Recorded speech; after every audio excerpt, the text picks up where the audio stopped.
live, as I stated before, we're in central Oklahoma. There are workforce boards across the country. And so if you're not aware of that, I encourage you to check it out. I find myself talking to people other states saying, hey, check out your local workforce because there's so many opportunities there. And it's free money, if you're eligible for it. And it's nice because we are all, like I said, we talk about education and training and those type of things. So we are in a 9-county area of central Oklahoma. So we go from El Reno, Canadian County, all the way out east to Ofuskie, down to Hughes County, Cleveland County. Norman is pretty much our southern side over there. And then we go up to Logan County, Lincoln County, Pot County. So we have that core central area.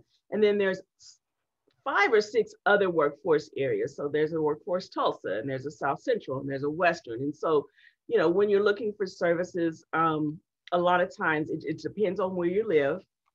But then if you call one of the offices, all of us will say, hey, well, you're outside of our area, but we'll give you the connection, the information for the other area. And so that's what we do. Once again, primarily, we say that our business industry is our customer because we're trying to fill that pipeline. We're trying to get people upskilled and trained so that they're ready to go to work with our business partners. And so that's our primary goal. So we do a lot of focus groups and partnerships, and the employers talk to us about, hey, this is what we need, or these are what our clients are missing. They need soft skills, or they need this technical skill, and so the more we talk about that, the more we can build our infrastructure and our workforce and fill that pipeline. So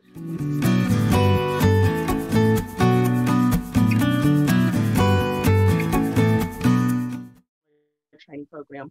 And that's another thing. Like I talk to people and they say, oh, well, my grandkids or my niece and nephew or my kid's best friend, if they're couch surfing, if they've been involved with the justice system, any kind of legal issues, homeless, foster youth, pretty much if you think that you're not eligible, you probably are with our program because we're trying to reach out to individuals with barriers and get them reconnected.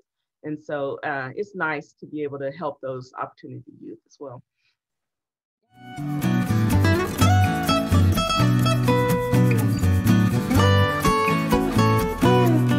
The fact that it doesn't have to be an either or. A lot of times, I think it's just been passed down. Either you're going to college or you're going to work, and there's no in-betweens. But there's just so many other ways to kind of supplement. And so I encourage the students to do some research, check with us once they graduate, because they're out of school, they're now eligible for the program, and then see how we can maybe go along with their tuition and their financial aid, or maybe lessen the amount of loans that they need to take out, because we can cover some of that stuff.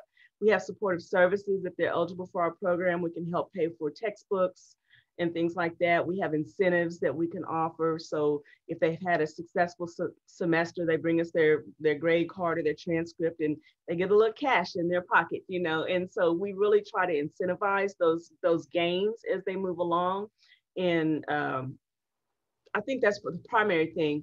But then there's also things that a lot of high school counselors probably just are not aware of, like our apprenticeship programs, so you can go into an apprenticeship program, you're working from day one, you're receiving benefits from day one, you're having a nice salary with scheduled pay increases in the apprenticeship program, and you're also finishing that program with a credential, and that then is transferable. So you're with an organization for maybe 3 to 5 years right out of high school, and you're having all the benefits of a good, solid salaried position, but you're getting that training along the way. And so a lot of times, they think, oh, I just have to go straight to work. Well, you do, but you could be getting paid much more if you go through the apprenticeship route. And so we help pay for those apprenticeship programs as well.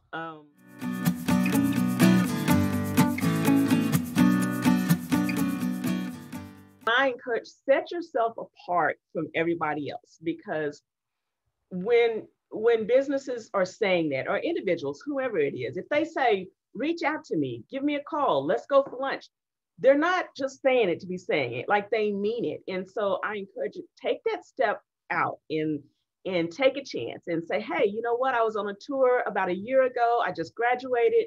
I'm really interested. Maybe we can go to lunch and I can talk about some, possible career options with your company.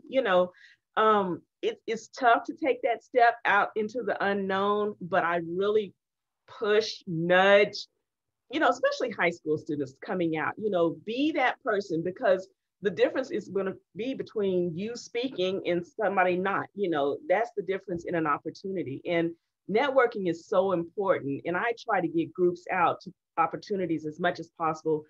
I was involved with one of the career academies a few years back, and we would go to I2E's huge networking and startup event. And so they're talking to business owners and angel investors, and they're at the table and they're having conversations and, McAllister's lunch or whatever. And so having them get comfortable with conversations with adults and understanding what that etiquette is, and understanding that, they're not above us.